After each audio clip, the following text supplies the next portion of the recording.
Salut et bienvenue dans la chronique.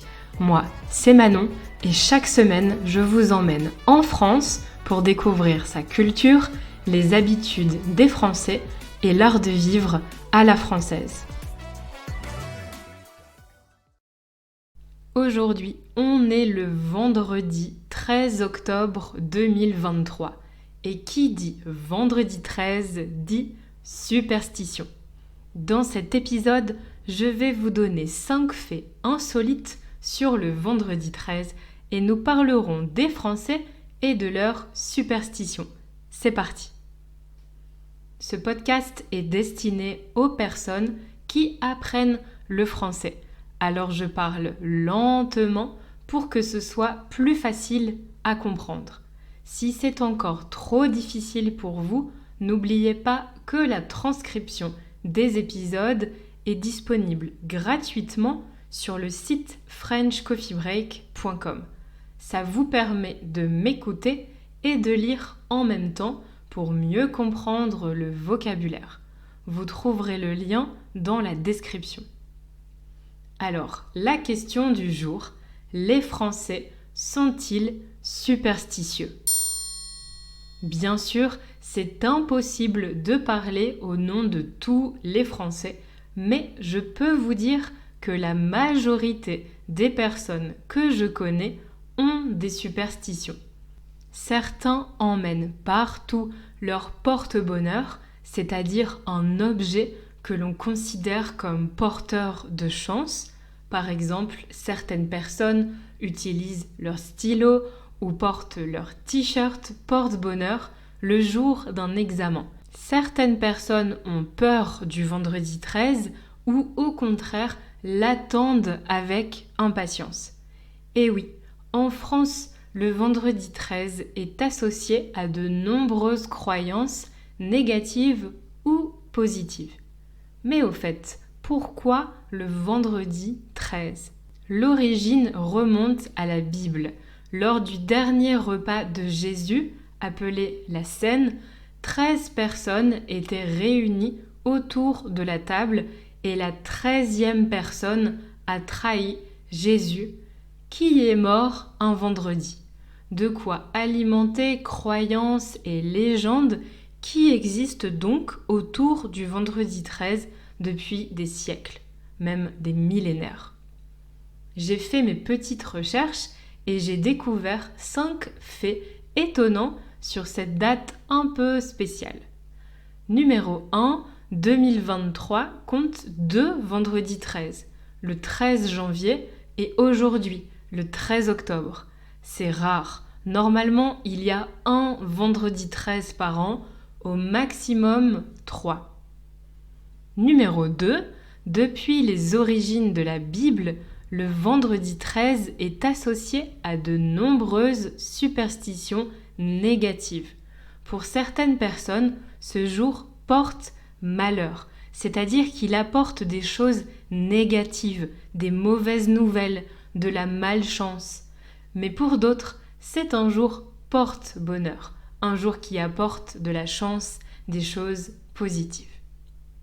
Numéro 3, la peur du vendredi 13 porte un nom, c'est la paraskevidécatriaphobie. Êtes-vous paraskevidécatriaphobe ? Numéro 4, chaque vendredi 13, 2 fois plus de joueurs tentent leur chance aux jeux de hasard, comme les jeux à gratter ou le loto.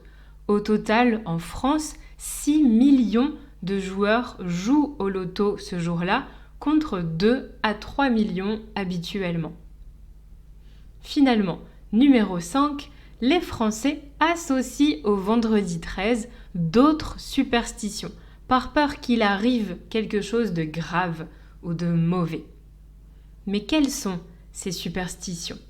Il y a des superstitions négatives, ça veut dire qu'on croit que quelque chose de mauvais va arriver, ou au contraire positives, parce qu'on pense que ça porte bonheur, qu'une bonne nouvelle va arriver.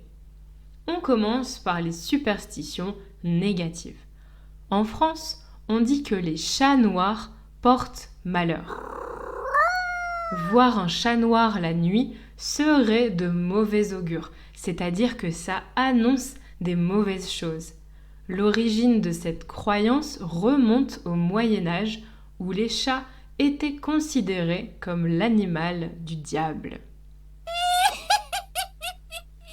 Dans un autre genre, on dit que casser un miroir apporterait 7 ans de malheur.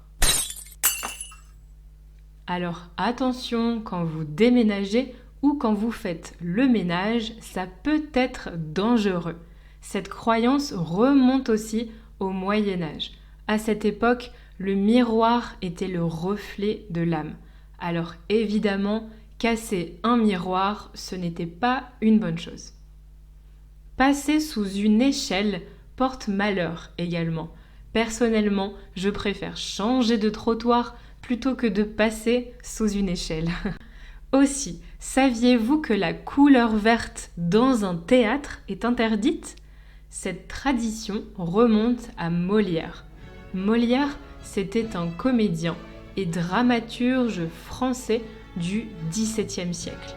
Une célébrité à la cour du roi Louis XIV, le roi Soleil. Il a été tellement important pour la culture française qu'aujourd'hui encore, le français est même appelé la langue de Molière. Bref, Molière est mort sur scène et au moment de sa mort, il portait un costume vert. Depuis, cette couleur est bannie des théâtres.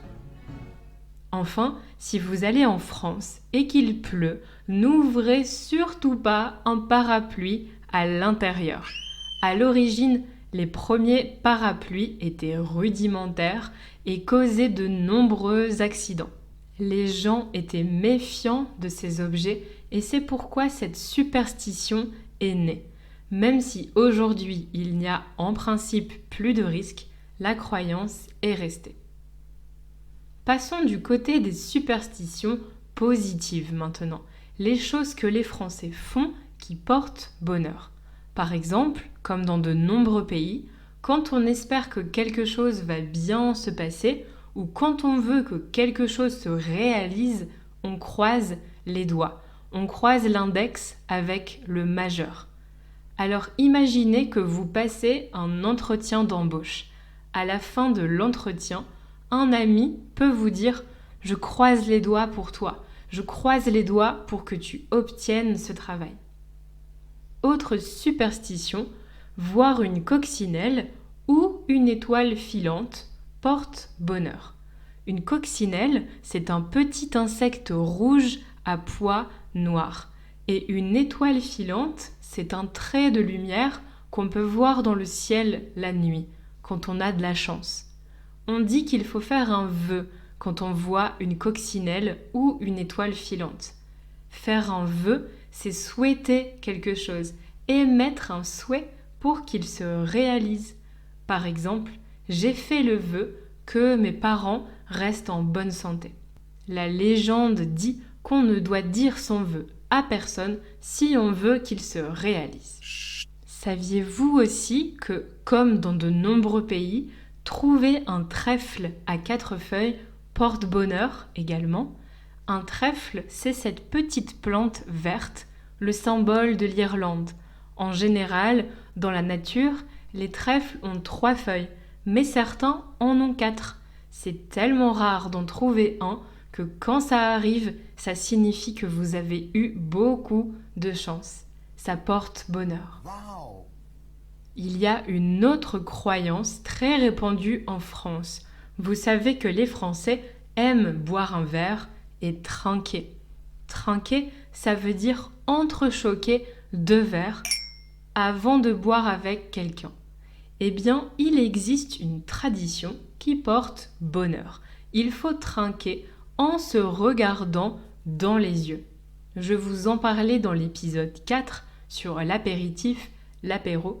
Cette pratique existe depuis l'ère médiévale, une époque où les empoisonnements étaient fréquents. Le fait de regarder la personne avec qui on trinque dans les yeux permet de voir s'il est stressé ou s'il a peur et permettait de déceler un problème.